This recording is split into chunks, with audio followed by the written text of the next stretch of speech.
નમસ્કાર નમસ્કાર નમસ્કાર વિદ્યાર્થી મિત્રો, સ્વાગત છે આપ સર્વ વિદ્યાર્થી મિત્રોનું તમારી પોતાની યુટ્યુબ ચેનલ ઓશન જ્ઞાન લાઈવમાં. વિદ્યાર્થી મિત્રો, ધોરણ 7 ની અંદર આવી ગયા છો અને ધોરણ 7 ની અંદર તમારી પ્રથમ સત્ર પરીક્ષાની તૈયારીઓ કરવા માટે ગુજરાત ગવર્મેન્ટ દ્વારા લોન્ચ કરવામાં આવેલી છે જબરજસ્ત પરખ પ્રશ્ન બેંક. આ પરખ પ્રશ્ન બેંકમાંથી દર વર્ષે તમારી એક્ઝામની અંદર ઘણા બધા પ્રશ્ન પૂછાતા હોય છે. તો આ આવી જે જબરજસ્ત પરખ પ્રશ્ન બેંક છે ને, એનું આજે સંપૂર્ણ સમજૂતી સાથેનું આપણે સોલ્યુશન જોવાના છે. ભાઈ શું છે મારા ભાઈઓ અને બહેનો, ભાઈ આપણે એનું સમજૂતી સાથેનું સોલ્યુશન જોવાના છીએ. તો ચાલો દિલ થામ કે બેઠે મેરે બચ્ચે, આજ આપ શરૂ करने वाले हैं हम પરખ પ્રશ્ન બેંકનું સમજૂતી સાથેનું સોલ્યુશન. તો ચાલો શરૂઆત કરીએ આજના જબરજસ્ત સેશનની, જબરજસ્ત લેક્ચરની. અહીંયા આપણને કીધું છે કે શું કીધું છે કે ભાઈ ધોરણ 7 સામાજિક વિજ્ઞાન વિષય. કયો વિષય છે? ધોરણ 7 અને સામાજિક વિજ્ઞાન વિષય છે. જો અહીંયા આપણને આપેલો છે. યસ, બરાબર છે. આ સામાજિક વિજ્ઞાન વિષય, આ જે સામાજિક વિજ્ઞાન વિષય છે એનો આપણે અભ્યાસ કરવાનો છે. ઓકે, તો આગળ વધીએ. જે પરખ જેવા રાષ્ટ્રીય સર્વેક્ષણના મહાવરા માટેની શું છે? તો કે આ પ્રશ્ન બેંક છે. પરખની જે એક્ઝામ આવે છે દેશની અંદર, બરાબર છે, તો એના માટેની આ પ્રશ્ન બેંક તમારા માટે ગુજરાત સરકાર દ્વારા બનાવવામાં આવેલી છે. ગુજરાત શૈક્ષણિક સંશોધન અને તાલીમ પરિષદ ગાંધીનગરથી આ બનાવેલી છે. અહીંયા થોડીક આપણને માહિતી આપી છે ભાઈ કોણે કોણે બનાવેલી છે. બરાબર છે. આગળ વધીએ આપણે ધીમે ધીમે. કંઈક પ્રસ્તાવના જેવું આપણને કંઈક આપ્યું છે, હે ને? તો એમાં આપણો એકમ નંબર 1 શું છે? એકમ નંબર 1 કે ઇતિહાસમાં વિવિધ સમયગાળાના અભ્યાસ માટે ઉપયોગમાં લેવાતા સ્ત્રોતના ઉદાહરણો પૂરા પાડે છે. એમાં પહેલો સવાલ છે કે 7મી સદીના અંતમાં ભારતીય રાજનીતિમાં સામંતશાહીનો ઉદય થવાનું મુખ્ય કારણ શું હતું? શું છે ભાઈ? આ સામંતશાહી જે છે શક્તિ છે, ઉદય થયો. ભાઈ આપણે અભ્યાસ કર્યો તો બહુ સિમ્પલ વસ્તુ હતી ભાઈ. નાના નાના રાજ્યમાં શા માટે ભારત દેશ છે એ વિભાજિત થઈ ગયો હતો? તો એક જ કારણ હતું કે ભાઈ વિશાળ સામ્રાજ્યનો રાજાના અવસાન બાદ નાના જાગીરદારોમાં, નાના પ્રદેશો સ્વતંત્ર જાગીરદારોમાં વહેંચાઈ ગયા. શેમાં વહેંચાઈ ગયા? નાના નાના રાજ્યમાં વહેંચાઈ ગયા. હવે આપણને ખબર છે કે ઉત્તરની અંદર હર્ષવર્ધનનું રાજ્ય હતું, ખબર ને?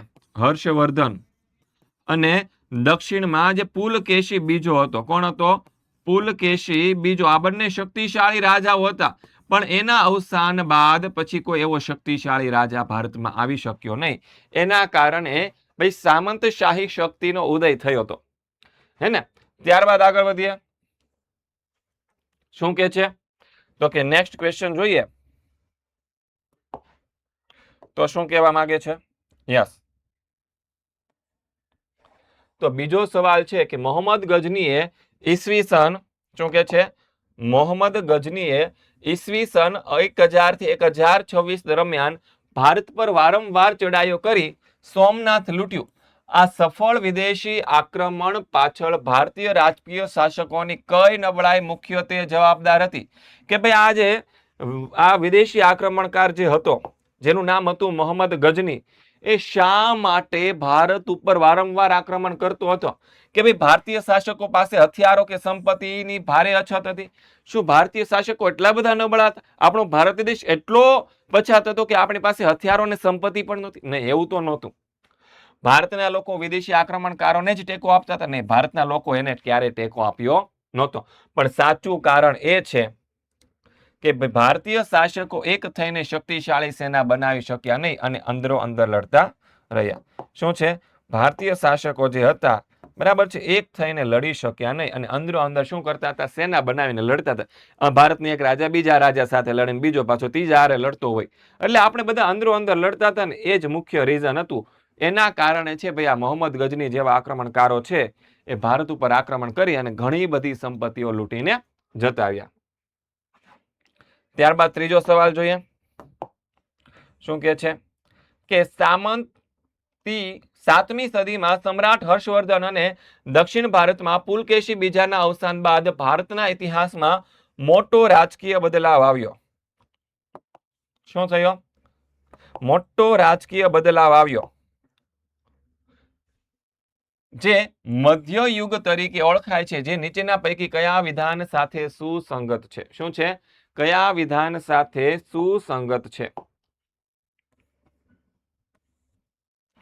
તો શું ભારત પર સંપૂર્ણપણે વિદેશી આક્રમણકારોનું શાસન સ્થપાઈ ગયું હતું? સમગ્ર ભારતમાં એક જ કેન્દ્રીય શાસકની મજબૂત સત્તા સ્થપાઈ હતી? નહીં. સાચો જવાબ આવશે વિશાળ સામ્રાજ્યનું નાના નાના સ્વતંત્ર રાજપૂત રાજ્યોમાં વિભાજન થઈ ગયું હતું, જેને આપણે શું કહીએ છીએ? તો કે સામંતશાહી શક્તિનો ઉદય કહીએ છીએ. પછી આગળ જોઈએ કે ગોવિંદચંદ્રને ગઢવાલ વંશનો સૌથી પ્રતાપી રાજા શા માટે નીચેનામાંથી કયું કારણ યોગ્ય છે? ભાઈ, ગઢવાલ વંશનો સૌથી પ્રતાપી, સૌથી શક્તિશાળી રાજા ચંદ્રદેવ જ કેમ હતો, અથવા તો ગોવિંદચંદ્ર જ કેમ હતો? તો એની પાછળનું કારણ કંઈક આવું છે કે તેણે ગઝનીના આક્રમણને અટકાવ્યું હતું અને બૌદ્ધ વિહારોનો તેને જીર્ણોદ્ધાર કરાવ્યો હતો. શું કરાયો હતો? ગઝનીનું જે આક્રમણ હતું તેને અટકાવ્યું હતું અને શું છે? બૌદ્ધ વિહારો જે હતા એનો શું કરાયો હતો? એને જીર્ણોદ્ધાર કરાવ્યો હતો. શું કરાયો હતો? જીર્ણોદ્ધાર એટલે કે ભાઈ એનું પુનઃ નિર્માણ કરાયું હતું, એનું રિપેરિંગ કામ કરાવ્યું હતું. ઇન શોર્ટ આપણે એવું કહી શકાય. ત્યારબાદ આગળ વધીએ. 5મો સવાલ કે મધ્યકાલીન ભારતના ઇતિહાસમાં ચંદેલ શાસકોનું કયું એવું અજોડ પ્રધાન છે જેના કારણે આજે પણ મધ્યપ્રદેશના બુંદેલખંડ વિસ્તારને યાદ રાખવામાં આવે છે, યાદ કરવામાં આવે છે? શું છે? મધ્યકાલીન ભારતના ઇતિહાસમાં ચંદેલ શાસકોનું એવું કયું અજોડ પ્રદાન છે, એવું કયું પ્રદાન આ લોકોએ આપ્યું હતું જેના કારણે આજે પણ મધ્યપ્રદેશના બુંદેલખંડના વિસ્તારને યાદ કરવામાં આવે છે? તો આજે ચંદેલ વંશના જે રાજપૂત રાજાઓ જે હતા, કોણ હતા? ચંદેલ વંશના જે રાજપૂત રાજાઓ હતા એને ખજુરાહોના ભવ્ય મંદિરો, ધાર્મિક મકાનો અને જળાશયોના સ્થાપત્ય કર્યા હતા. શું કર્યા હતા? ખજુરાહોના ભવ્ય મંદિરો, ધાર્મિક મકાનો અને જળાશયો તેમણે બનાવ્યા હતા. એટલે આપણો આમાં જવાબ આવશે ઓપ્શન બી. ત્યારબાદ આગળ વધીએ નેક્સ્ટ ક્વેશ્ચન તરફ. તો કે 6 નંબરનો સવાલ છે કે સોલંકીઓના શાસનકાળને ગુજરાતના રાજપૂત યુગનો સુવર્ણ યુગ શા માટે કહેવાય છે? આપણા ગુજરાતની અંદર સોલંકીઓનો જે શાસનકાળ હતો, સિદ્ધરાજ જયસિંહ, ભીમદેવ પ્રથમ, કુમારપાળ, બરાબર છે, અજયપાળ, આ બધા રાજાઓ ભારતના સોલંકી યુગ, ગુજરાતના સોલંકી યુગનો આમ કહેવાય ને સર્વશ્રેષ્ઠ શાસકો હતા. ઘણી બધી વસ્તુ આ બધા રાજાઓના સમયમાં બની હતી. એટલે કે એ સમયે આપણું ગુજરાત રાજ્ય છે એ આર્થિક દ્રષ્ટિએ કેવું હતું? આર્થિક અને સાંસ્કૃતિક દ્રષ્ટિએ અત્યંત સમૃદ્ધ બન્યું અને શક્તિશાળી શાસકો છે એ આ સમયગાળા દરમિયાન હતા. એટલા માટે એને શું કહેવાય છે? તો કે આપણા ગુજરાતનો સુવર્ણ યુગ કહેવામાં આવે છે. ત્યારબાદ આગળ જોઈએ આગળનો ક્વેશ્ચન કે તમે સોલંકી યુગના પાટણની મુલાકાતે જાઓ છો. હાલનું જે આપણું પાટણ સિટી છે એ પાટણમાં તમે જાઓ છો, ત્યાંના લોકો તમને રાજમાતા મિનળ દેવીની પ્રશંસા કરતા રહે છે. એટલે કે પાટણના લોકો છે એ સમયના રાજમાતા મિનળ દેવી છે એના ભરી ભરીને વખાણ કરે. ભાઈ અમારા અહીંયા તો મિનળ દેવી આમ કર્યું હતું, અમારા અહીંયા મિનળ દેવી આમ કર્યું હતું, પેલું કર્યું હતું, ફલાણું કર્યું હતું, ઢીકડું કર્યું હતું, એટલા સારા કામ કર્યા તે પ્રશંસા કરતા રહે છે. અમારા રાજમાતા માત્ર મહેલમાં બેસનારા નથી. એ લોકો એવું કે અમારા રાજમાતા હતા મિનળ દેવી, એ માત્ર મહેલમાં નહોતા બેતા, તે તો અમારી આર્થિક અને સામાજિક પીડા દૂર કરી છે. એટલે કે એ લોકોની જે આર્થિક સમસ્યાઓ હતી, સામાજિક જે પણ પ્રશ્નો હતા એનું એમણે સોલ્યુશન આપ્યું છે. તો લોકો નીચેનામાંથી કઈ ઐતિહાસિક ઘટના તરફ ઈશારો કરી રહ્યા છે? કે ભાઈ પાટણને નવી રાજધાની બનાવવાની ઘટના. પાટણ નવી રાજધાની બની હતી? નહીં, એ તો નહોતી બની. એ તો ભાઈ પેલા ચાવડા વંશમાં જ બની હતી, વનરાજ ચાવડાએ જ બનાવી દીધી હતી. એટલે એ તો આવશે નહીં. પણ આવશે આપણો જવાબ સોમનાથનો યાત્રાળુ વેરો. તો કે મિનળ દેવીએ બંધ કરાવ્યો હતો. સિદ્ધરાજ જયસિંહના કહેવા, મિનળ દેવીના કહેવાથી સિદ્ધરાજ જયસિંહે બંધ કરાવ્યો. પછી મલાવ તળાવનો ન્યાય આપવાની ઘટના તરફ, એટલે કે આ જ્યારે મલાવ તળાવ બનાવવામાં આવ્યું ત્યાં એક ડોશીમાની જે ઝૂંપડી હતી અને ડોશીમાં ન્યાય માંગવા માટે ભાઈ રાજમાતા મિનળ દેવી પાસે જાય છે અને કહે છે ભાઈ મારે અહીંયા ઝૂંપડી છે, મારી પાસે બીજું કંઈ છે નહીં જમીન બમીન, તો હું અહીંયાથી કઈ રીતે જઈ શકું? ત્યારે રાજમાતા મિનળ દેવી આદેશ આપે છે ભાઈ આ ડોશીમાની ઝૂંપડી છે ને એને એમની એમ રહેવા દેવામાં આવે એને તોડવામાં નહીં આવે. બાકીના ભાગમાં તમે તળાવ બનાવો પણ એ ઝૂંપડી છે રહેવી જોઈએ. એટલે કે ડોશીમાને અહીંયા આપણે છે વૃદ્ધ મહિલાને જે છે રાજમાતા મિનળ દેવીએ ન્યાય આપ્યો હતો. આ ઘટના સાથે આપણે જોડવામાં આવે છે. ત્યારબાદ આગળ વધીએ. આગળનો સવાલ 8મો સવાલ કે સિદ્ધરાજ જયસિંહના સમયમાં સિદ્ધહેમ શબ્દાનું શાસન ગ્રંથની નગરમાં હાથી પર શોભાયાત્રા કાઢવામાં આવી. આ ઘટના શું દર્શાવે છે? શું છે? સિદ્ધરાજ જયસિંહ જે હતા, બરાબર છે, એને જે નવો ગ્રંથ બનાવડાવ્યો તો હેમચંદ્રાચાર્યજી પાસે, એની હાથી ઉપર શોભાયાત્રા કાઢવામાં આવી હતી. શું કરવામાં આવી હતી? શોભાયાત્રા એટલે કે આમ સરઘસ કાઢવામાં આવ્યું હતું. બરાબર છે. તો એ ઘટના શું દર્શાવે છે? કે હાથીની સંખ્યા ઘણી વધારે હશે એટલે હાથીનો ઉપયોગ કર્યો હશે. એલા ભાઈ, એવું ન હોય. રાજા પોતાની વૈભવી શક્તિનું પ્રદર્શન કરવા માંગતો, રાજા છે શક્તિશાળી જોવાનો છે, એની પાસે બહુ બધી ધન સંપત્તિ હોવાની છે, એટલે એ પણ નહીં હોય. પણ જ્ઞાન, સાહિત્ય અને ભાષાના ગ્રંથ પ્રત્યે રાજા અને પ્રજાનો અત્યંત આદર ભાવ હતો. શું છે? લોકો એ સમયે જ્ઞાન મેળવવા માંગતા હતા. સાહિત્ય અને ભાષાના ગ્રંથ પ્રત્યે રાજાને પણ અને પ્રજાને પણ ઘણો બધો આદર ભાવ હતો, એવું અહીંયા દર્શાવે છે. ત્યારબાદ આગળ વધીએ. 9મો સવાલ, 10મો સવાલ અને 11મો સવાલ. ઓકે, 9મો સવાલ જોઈ લઈએ. શું કે છે 9મો સવાલ?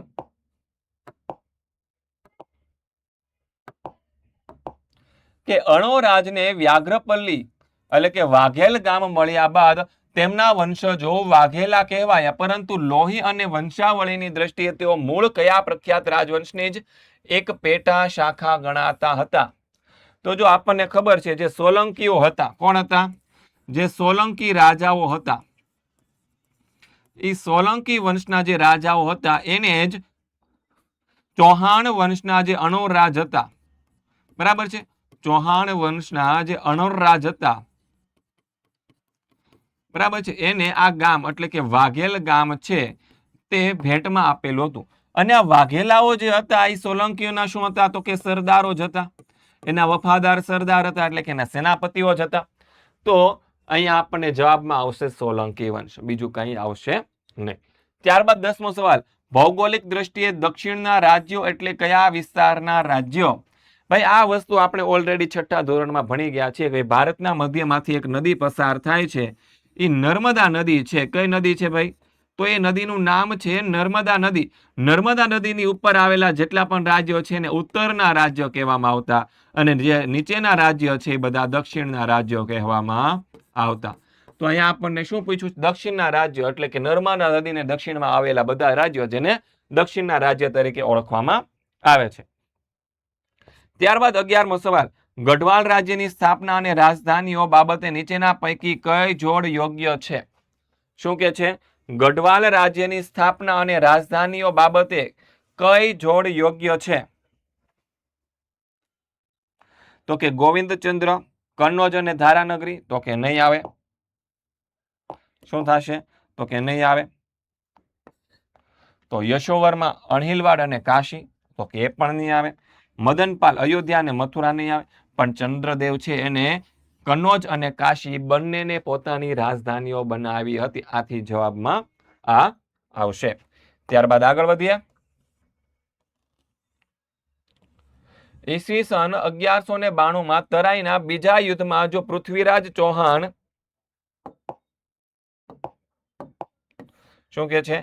ઈસવીસન 1192 જો તરાઈનું જે બીજું યુદ્ધ થયું એમાં પૃથ્વીરાજ ચૌહાણનો વિજય થયો હતો, ભારતીય ઇતિહાસમાં કયું પરિવર્તન આવ્યું હોત? આપણને ખબર છે ભાઈ, પૃથ્વીરાજ ચૌહાણ કોણ છે? પૃથ્વીરાજ ચૌહાણ અને શિહાબુદ્દીન ઘોરી વચ્ચે યુદ્ધ થયું હતું. થયું હતું કે નહોતું થયું? શિહાબુદ્દીન ઘોરી વચ્ચે યુદ્ધ થયું હતું, તો કે હા સર થયું હતું. અને એમાં જો શિહાબુદ્દીન ઘોરી જીતી ગયો તો 1192 પૃથ્વીરાજ હારી ગયા હતા. પણ જો ત્યારે પૃથ્વીરાજ જીતી ગયા હોત તો શું થાત? આ એવો પ્રશ્ન છે. શું થયું હોત? તો ભાઈ દિલ્હી સલ્તનત યુગની શરૂઆત ન થઈ હોત, એટલે કે ભારતમાં શિહાબુદ્દીન ઘોરી હારી ગયો હોત તો એ ભારતમાં શાસન કરવા માટે જ ન આવત. ભારતમાં ગુલામ વંશ, ખલજી વંશ, તુગલક વંશ, સૈયદ વંશ કે લોધી વંશનું શાસન જ ના આવે. બહુ સિમ્પલ વસ્તુ છે. ત્યારબાદ આગળ વધીએ. 13મો સવાલ, નીચેના તારણમાંથી કયું રાજપૂત યુગના ઇતિહાસનું સૌથી યોગ્ય વિશ્લેષણ છે? શું કે છે? નીચેના તારણોમાંથી કયું રાજપૂત યુગના ઇતિહાસનું સૌથી યોગ્ય વિશ્લેષણ છે?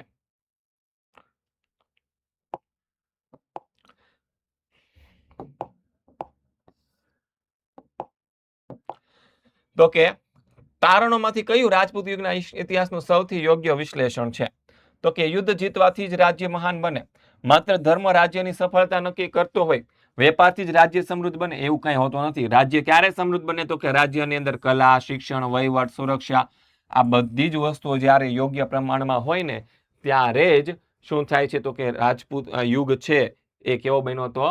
તો કે એકદમ સંતુલિત વિકાસ જરૂરી છે. ત્યારબાદ આગળ જોઈએ 14મો સવાલ કે શું ઇતિહાસકારો તરાઈની લડાઈને ભારતીય ઇતિહાસમાં એક સીમા ચિહ્ન રૂપ ગણે છે? આનું મુખ્ય કારણ શું હોઈ શકે? સીમા ચિહ્ન રૂપ ગણે છે તેનું મુખ્ય કારણ શું હોઈ શકે? તો કયું યુદ્ધ છે? તો કે તરાઈનું યુદ્ધ છે. કોની કોની વચ્ચે થયું? તો હમણાં મેં તમને સમજાવ્યું હતું. તો કે કોની વચ્ચે થયું હતું? તો કે ઇતિહાસકારો તરાઈની લડાઈને ભારતીય ઇતિહાસમાં સીમા ચિહ્ન રૂપ ગણે છે. શું કામ? તો કે ભારતમાં હિન્દુ સત્તાનો અંત આવ્યો હતો અને મુસ્લિમ સત્તાનો ઉદય થયો હતો એવું આપણા પાઠ્યપુસ્તકમાં લડાઈ લખેલું છે. તો આ લડાઈમાં પૃથ્વીરાજ ચૌહાણની હાર થતા દિલ્હીના તખ્તા પર મુસ્લિમ સત્તાનો ઉદય થયો. આમ ઇતિહાસનો પ્રવાહ છે એ શું થયો? બદલાઈ ગયો. હિન્દુ શાસકોમાંથી હવે ભારતમાં મુસ્લિમ શાસકો આવ્યા હતા. ત્યારબાદ આગળ વધીએ. નેક્સ્ટ ક્વેશ્ચન 15મો સવાલ છે ચાલુક્ય વંશના રાજા પુલકેશી બીજાની સત્તા દક્ષિણ ભારતમાં મજબૂત હોવાનું કારણ શું હતું? કે ભાઈ દક્ષિણમાં ચાલુક્ય વંશની સત્તા મજબૂત બની એની પાછળનું કારણ તો કે તેને ઉત્તર ભારતના શક્તિશાળી રાજા હર્ષવર્ધનને યુદ્ધમાં પરાજય આપ્યો હતો ને એના કારણે હર્ષવર્ધન દક્ષિણ ભારતમાં આવી શક્યો અને દક્ષિણ ભારતમાં પોતાની સત્તા સ્થાપી શક્યો નહીં.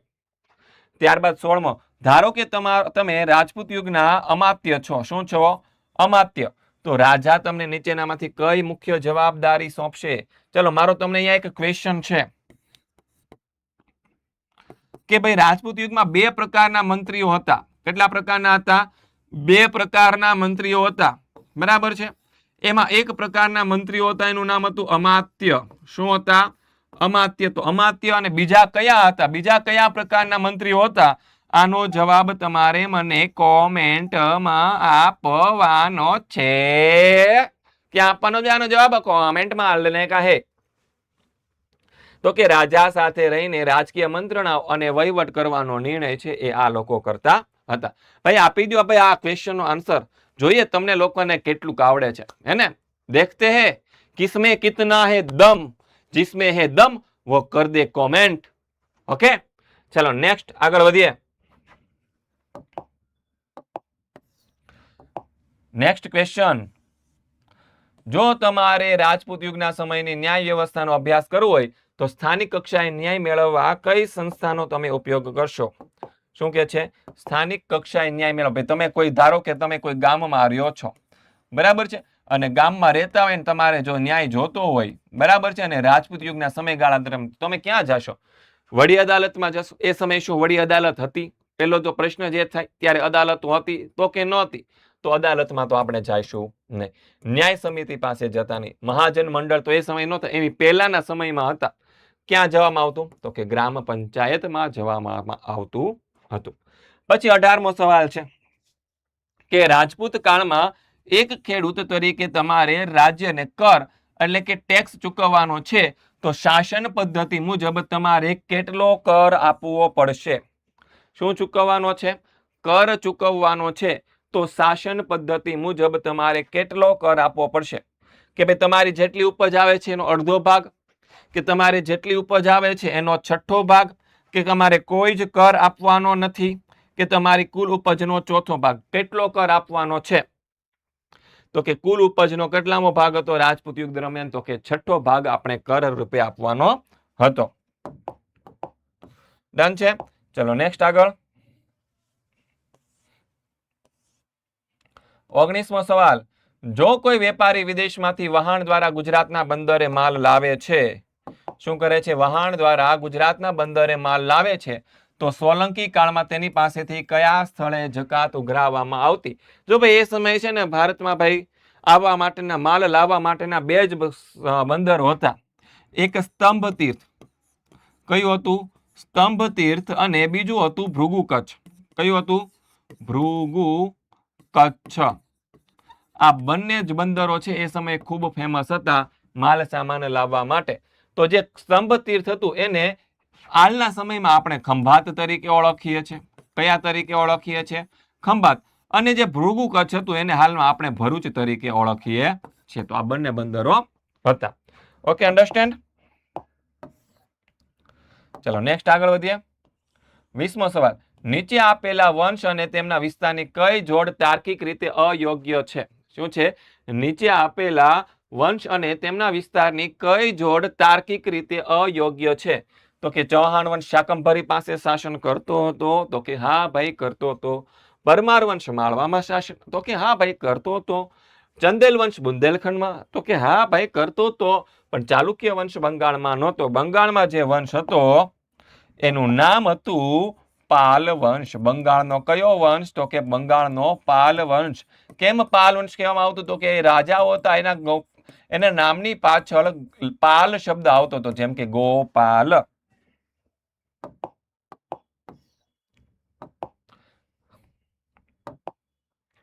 ત્યારબાદ આગળ વધી 21મો સવાલ. આપેલા વિધાનો ચકાસો અને સાચો તાર્કિક વિકલ્પ પસંદ કરો. શું છે? આપેલા વિધાનો ચકાસવાના છે. કે વિધાન 1, ઉત્તર ભારતમાં રાજા હર્ષવર્ધનનું સામ્રાજ્ય હતું. વિધાન 2, દક્ષિણ ભારતનું પુલકેશી બીજાનું શાસન હતું. તો બંને વિધાન સાચા છે, એટલે લખી દેવાનું બંને સાચા છે ને તે એકબીજાના સમકાલીન પણ હતા. બહુ સિમ્પલ વસ્તુ છે, બરાબર છે. પછી આગળ વધીએ. શું કહે છે? 22મો સવાલ. જો તમને ભારતના નકશામાં નર્મદા નદીની દક્ષિણે આવેલા મધ્યયુગીન રાજ્ય દર્શાવવાનું કહેવામાં આવે તો તમે કયા વંશના અથવા તો કયા વંશના ત્યાં ચિહ્નિત કરશો? ચાલુક્ય વંશ, ચૌહાણ વંશ, એ તો રાજસ્થાનમાં હતો. ક્યાં હતો? રાજસ્થાન અને ગુજરાતમાં. ક્યાં હતો? રાજસ્થાન અને ગુજરાતમાં. પાલ વંશ અને પલ્લવ વંશ, તો પાલ વંશ તો ક્યાં હતો? તો કે બંગાળમાં હતો. આ પલ્લવ વંશ છે એ દક્ષિણ ભારતમાં હતો, પણ એને આપણે ગણીશું નહીં. રાષ્ટ્રકૂટ વંશ અને પલ્લવ વંશ, પણ આપણે જોઈએ ચાલુક્ય વંશ, રાષ્ટ્રકૂટ વંશ અને પલ્લવ વંશ. આ વધારે બેટર લાગે છે. આ બંને હતા ખરા, રાષ્ટ્રકૂટ અને પલ્લવ હતા, પણ ચાલુક્ય વંશ હતો તો એને ભૂલી શકાય નહીં. એટલે આ જવાબ નહીં આવે. જવાબ આવશે આપણો આ ઓપ્શન ડી. આ ત્રણેય હતા એટલા માટે. પછી આગળ જોઈએ નેક્સ્ટ ક્વેશ્ચન 23 નંબરનો. કે ઇતિહાસના ઘટનાક્રમ મુજબ કયો વંશાવલી ક્રમ ગુજરાત માટે સાચો છે? કયો વંશાવલી ક્રમ ગુજરાત માટે કેવો છે? તો કે સાચો છે. કે ચાવડા વંશ, સોલંકી વંશ અને વાઘેલા વંશ, તો કે હા સર આપણે એવું જ ભણ્યા હતા કે ભાઈ સ્થાપના કોને કરી હતી પાટણની, અણહિલવાડ પાટણની? તો કે વનરાજ ચાવડા. પછી તો કે ત્યાં સોલંકી વંશ આવ્યો, જેમ કે ભીમદેવ સોલંકી, પછી સિદ્ધરાજ જયસિંહ, હે ને, પછી કુમારપાળ, આ બધા રાજાઓ આવ્યા. અને એના પછી જે વંશ આવ્યો એ હતો વાઘેલા વંશ. ખબર છે ને, આ સોલંકીઓના વફાદાર સરદારો જતા વાઘેલાઓ. તો જવાબ આવશે ચાવડા, સોલંકી અને વાઘેલા. પછી આગળ જોઈએ નેક્સ્ટ ક્વેશ્ચન 24 નંબરનો. કે રાજા ભોજ, સિદ્ધરાજ જયસિંહ અને કુમારપાળના શાસનમાંથી કયું સામાન્ય તારણ કાઢી શકાય છે? કે તેઓ શિક્ષણ, સાહિત્ય અને પ્રજા કલ્યાણને પ્રોત્સાહન આપતા હતા. હા, સિદ્ધરાજ જયસિંહ પણ હતા, કુમારપાળ હતા અને રાજા ભોજ પણ આમાં જ માનતા હતા.